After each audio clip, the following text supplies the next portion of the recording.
So we're just in the last few spots. I'll start from the right and actually go left. So we're in the last few spots for our Wahali, Utah project. This is an under construction I-956F approved rural project near Park City, Utah.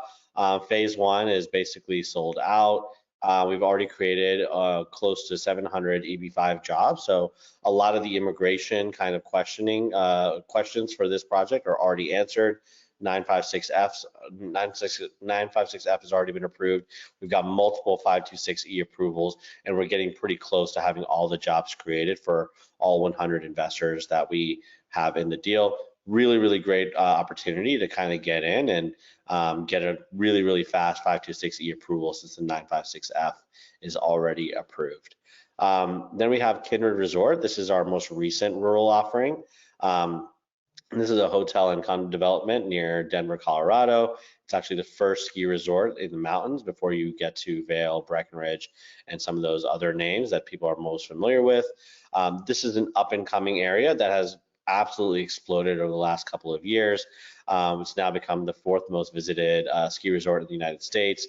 This is also under construction. All of the jobs have already been created for every EB5 investor, and the construction is moving along really, really well. We're expecting it to actually be completed by the end of next year.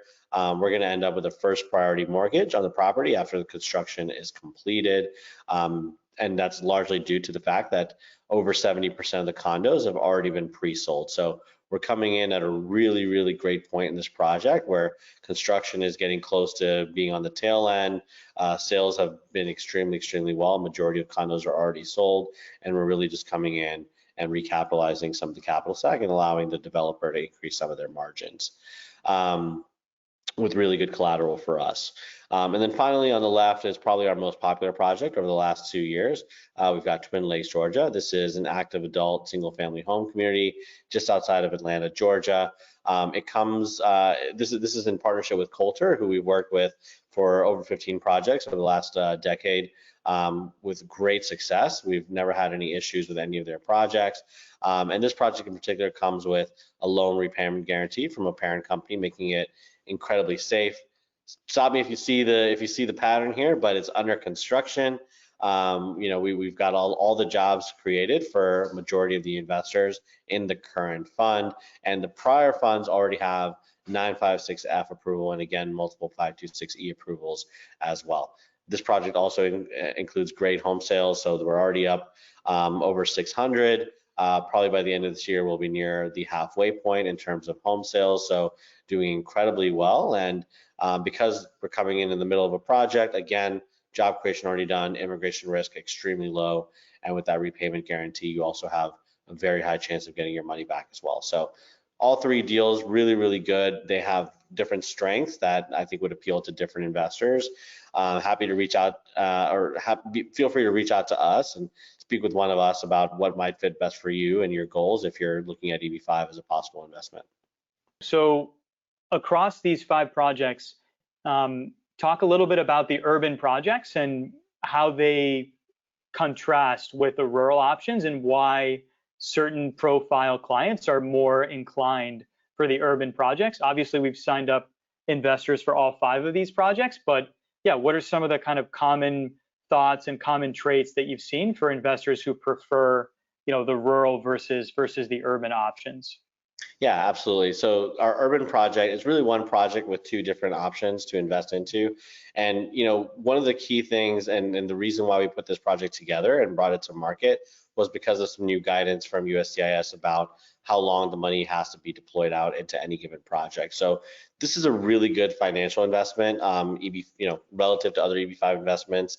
The loan project, the loan raise will be paid back in about 4 years at the worst case scenario, with a possibility of being paid back in 3. Same with the equity. We're looking at about a 3.75 year target exit. So what does urban TEA project, what are some of the pros that urban TEA projects have, even though they're not getting priority processing and there's a little bit less space because there's less visas available? Well, it's still current, and that I think is the biggest kind of draw to a lot of investors. If you're not Indian, this is a really good proposition for you, right? You're going into a project that will likely be completed right around the same time that you're able to receive your funds back for immigration reasons. So you're going to get your funds back a little bit faster, right? We're able to look at more diverse properties and investment opportunities closer to urban areas. And you're able to, at the same time, if you're in the US, you're able to file your adjustment of status concurrently and start reaping those benefits of getting an EAD, the employment authorization document, and travel permit through the advanced parole immediately, right? Within about 2 to 3 months, you'll get those. So I think that the urban TEA projects hit a nice balance for those investors who are not from traditionally backlog countries such as India and China. For folks who are looking to enter kind of a shorter term investment, still meet all the requirements for EB5. And if they're in the United States, really take advantage of the fact that the visa bulletin still shows that they're current. And if they act quickly, they can kind of secure their spot. It might take a little bit longer to get a green card, but we're talking about a few months. We're not talking about several years if you're not from a backlogged country, right? Like India, China, Taiwan. We're talking about maybe a 6-month difference, but for that 6 months of extra time to get your green card, you're getting years faster return of money, which is very, very attractive to a lot of people. And I think to the investors that have already gone into this project, that's the reason why. So yeah, a lot to love about them as well, but I think they are definitely for a different investor than someone who's, let's say, Indian or Chinese, looking at getting out of one retrogression or one backlog, wanting to avoid one altogether in the EB5 category.